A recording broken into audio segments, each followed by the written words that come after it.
Direction le CHU de Tengandro où se déroule depuis le lundi une campagne de chirurgie à cœur ouvert. L'opération est menée par une équipe conjointe de chirurgie français et burkinabé. Plusieurs enfants ont déjà été opérés avec succès et ce, malgré la délicatesse de l'opération.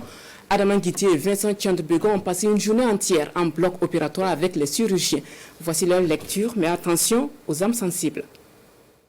C'est un jour qui ne sera pas du tout repos pour ces professionnels de la santé humaine. L'équipe médicale doit faire une chirurgie cardiaque sur un garçon de 9 ans. Il s'agissait d'un garçon de 9 ans qui souffrait d'une communication interauriculaire, qui est en réalité un trou anormal qui se situe au niveau du voile qui sépare les deux oreillettes. Donc faisant que le sang quittait l'oreillette gauche, où la pression est plus élevée, vers l'oreillette droite pour inonder tout le système droit et bien sûr les poumons. C'est pourquoi l'enfant a été hospitalisé à plusieurs reprises pour des symptômes respiratoires. Il s'agit d'une chirurgie à cœur ouvert. Il faut ouvrir le thorax, puis ouvrir le cœur. Lorsque vous ouvrez le cœur, étant donné que c'est une pompe, si vous n'arrêtez pas le cœur et que vous ne permettez pas au sang de passer à travers une machine pour continuer à irriguer les tissus, le patient ne peut pas survivre. Donc c'est pour ça que la chirurgie à cœur ouvert est plus complexe que la chirurgie à cœur fermé. Les chirurgiens suspendent alors momentanément l'activité du cœur et le remplacent par un artificiel qui maintient le patient en vie pendant que le cœur du garçon subit une réparation de son anomalie.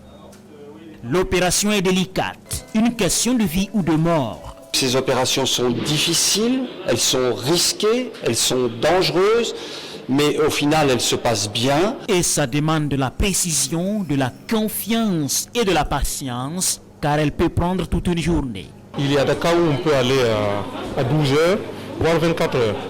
Quand on a ouvert, on a trouvé une autre malformation associée qui était passée inaperçue, qui est celle d'une persistance du canal artériel. Donc c'est ce qui a fait qu'il y a eu plus de saignements que d'habitude. Sur cette mission, on ne dira pas des complications, mais des cas difficiles. Le premier cas s'est passé très bien, il n'y a eu aucun problème. Mais le second cas, le cas d'hier et celui d'aujourd'hui, étaient des cas difficiles. Et n'eût été la technicité, la dextérité, l'expérience du professeur Babatasi, il y allait y avoir des difficultés. En tout cas, jusque-là, ça va. C'est une équipe conjointe qui réalise l'opération, composée de Français et de Burkinabés. Les Burkinabés profitent surtout de l'expertise de leurs homologues français, conduits par Dr Chesson, président de la chaîne de l'Espoir qui est à l'initiative de cette mission médicale au Burkina Faso. Nous avons pu former toute une équipe, parce que ce qu'il faut dire aussi qui est particulier, c'est que nous voulions qu'il soit ouvert dans notre hôpital un service de chirurgie cardiaque.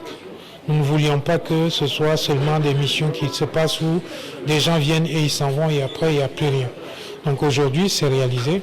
Nous avons pu ouvrir un service de chirurgie cardiaque avec un chirurgien cardiaque déjà formé.